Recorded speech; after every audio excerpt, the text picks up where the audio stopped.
Listen, Vince, I think my audience is well aware of your disdain for the liberal left, how you absolutely despise progressivism. And I think we get along so well because I equally despise them.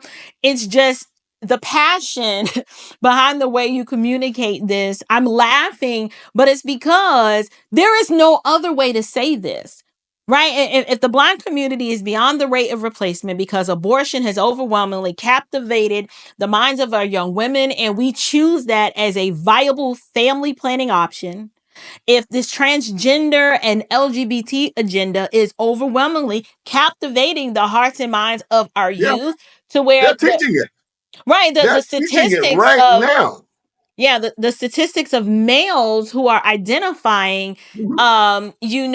with the spectrum Yeah. is alarming. It's almost like they are trying to purposely squash the population. And I think obviously there's an argument can be made that they are trying to depopulate all of humanity, but they Mhm. have these covert, obvious agendas that target particularly the Black American population. And Mhm. I don't understand. We embrace it. We embrace it. And I don't believe that we're somehow mentally inferior. But it does concern me that enough of us are not saying, wait a minute, this is no, we don't want this. This is not good. What type of insights or solutions? You and I both are Christian, so I don't want to speak for you. I'm assuming that you would argue that the Black community overwhelmingly needs to return back to a foundational of a Christian ethic. Mhm. But what else? Not that there's anything superior to knowing Christ and having a relationship with Him. What else do you believe could be done to awaken the sleeping giant within the Black community to help them realize that you are suffering from Stockholm Syndrome? The cognitive dissonance has gripped you so much that you actually are demonstrating the same type of behavior that your enslaved forefathers did, which is loving your master even when freedom is literally just a stone's throw away. What say you about what could be done or what we should be doing or what it's going to take to wake up more people? There was a slither of hope this past election.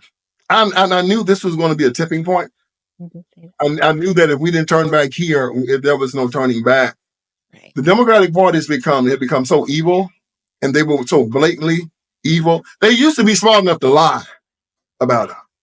I mean, like most criminals, smart criminals, they know how to lie. They know how to cover up their, oh, we're not for abortion. We just want women to have the option, or we're not for LGBTQ, we're not for taking God out of the public. We're not for da da da da da da. But then you get the insane criminal. The insane criminal is the joker that'll kill you and then sit beside you and drink your blood and call the police and sit and wait on you. He crazy. And he said, yeah, I killed him, and if you let me go, I'm going to kill 20,000 more. That joker there's crazy. That's the Democrat Party. I'm sitting there reading the newspaper on Saturday. I thought these jokers don't learn their lessons. In the style section, guess what they got on the front cover? They got one transgender that just won an election from Delaware named Sarah McBride, man of the dress, congressman. You got 435 members of Congress, 100 members in the Senate, a president, and 9 members of the Supreme Court. Yeah. There's 445 people you can profile. They put that joker on the cover of the style, highlighting them, saying, yeah, this our one right here. This little punk in a dress. Thinking that people gonna say, I want to be a Democrat now. No. People gonna look at that and say, what? They never do that address. They are insane. The inmates have taken over the insane asylum. The Adolf Hitler walking around saying, yeah, I'm killing Jews. And what? See, he used to lie about it. He was smart enough to lie.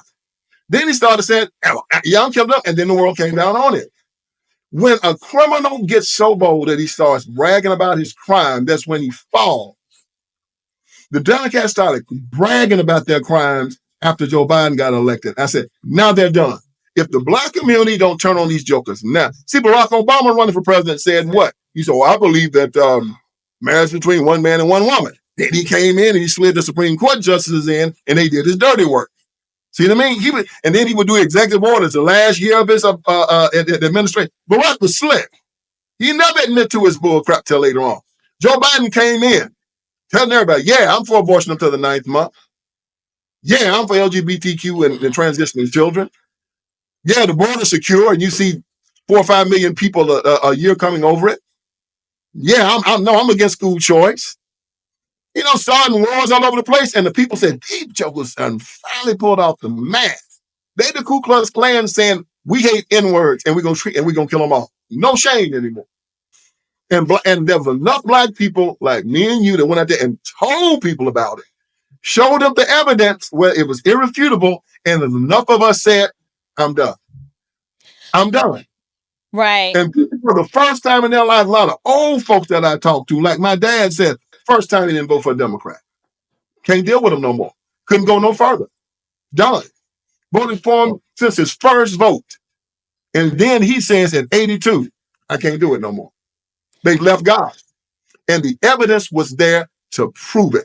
So this tipping point happened. And now we're not going to stop. We're going to put more and more pressure on them. And just like they just did with the Sarah McBride, the crazy jokers still got control of this party. And unless they turn back to God, they're done. And we're going to be the ones, like I told you before, the reason why Abraham Lincoln fired Meade at the end of Gettysburg, Meade had won this great battle. And Lincoln gave him an order, go destroy Robert E. Lee's army. He told him 3 times. Meade didn't do it. Lincoln called him back to Washington and fired him. Meade said, why are you firing me? I just won Gettysburg, the greatest battle ever. He said, because I told you to destroy his army. Now Robert E. Lee lives, and he fought another 2 years and killed hundreds of thousands of people. We have just won a battle.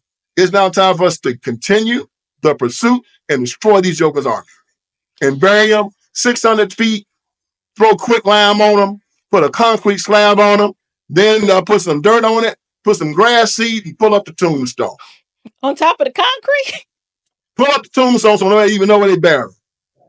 Wow. You know, I am so enlightened by having these conversations with you, because you are a master historian in terms of recalling where we have seen this before in history, and you do a really good job of helping our people to understand what the issues are, how we got here, and how to move forward. I will say in closing, this conversation has been eye-opening for sure, and I'm hoping that it has challenged my audience to think critically about what we've been told and why. But at the end of the day, our allegiance should never be to a political party. You and I are both Christians. As Christians, having this conversation, it is healthy because, for one, it exposes and explains why so many Christians have been making the political choices that don't align with their Christian values. We have to at least be honest about that.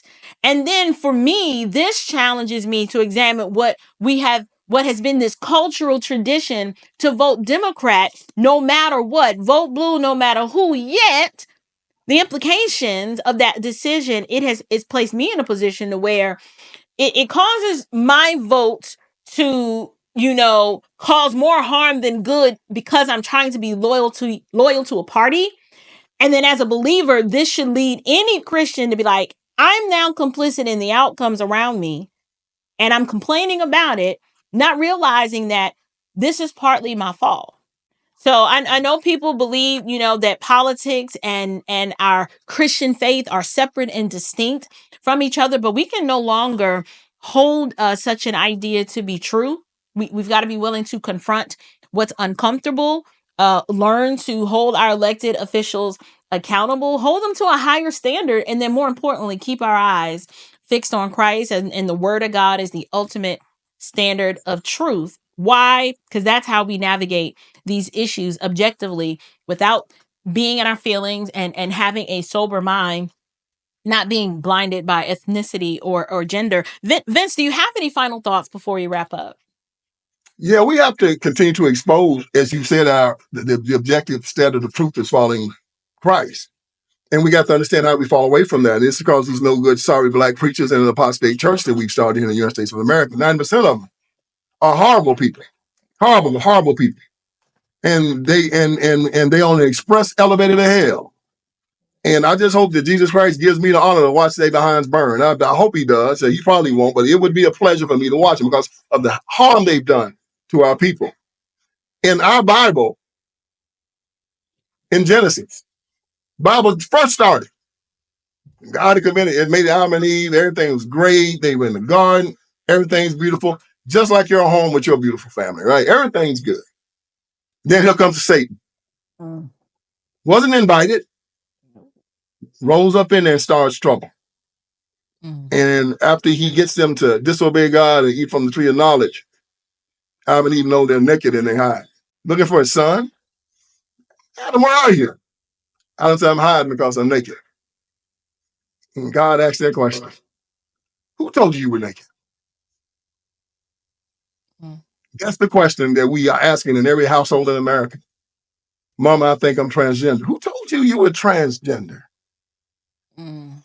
Mommy, I think I'm trapped in the wrong body. Who told you you were trapped in the wrong body?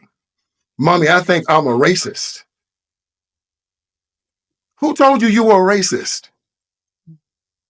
Mama, I think I'm an oppressor. Who told you you were an oppressor? These evil people have found a way to come into our garden and corrupt our children under our very noses. We eat with them, we clothe them, we feed them, we take care of them. These dirty jokers come and attack our children. The big account, what did Jesus say? Anybody harm one of these little ones is better than a millstone be tied around your neck and you'll be thrown into the sea. They're the worst people walking the face of this earth. Right. They use the public education system. We trust these people. And they use it to sexualize our children. Dirty bastards. I'm sorry. They do this to children. And it stinks in my nostrils. I can't stand you talk a child. You have no right to talk to somebody that's a child about sex without their permission. Let me catch some man talking to one of my daughters about sex without my permission. See what I do to him. And they do it every single day. That's how they go. That ain't after me and you. They after our children.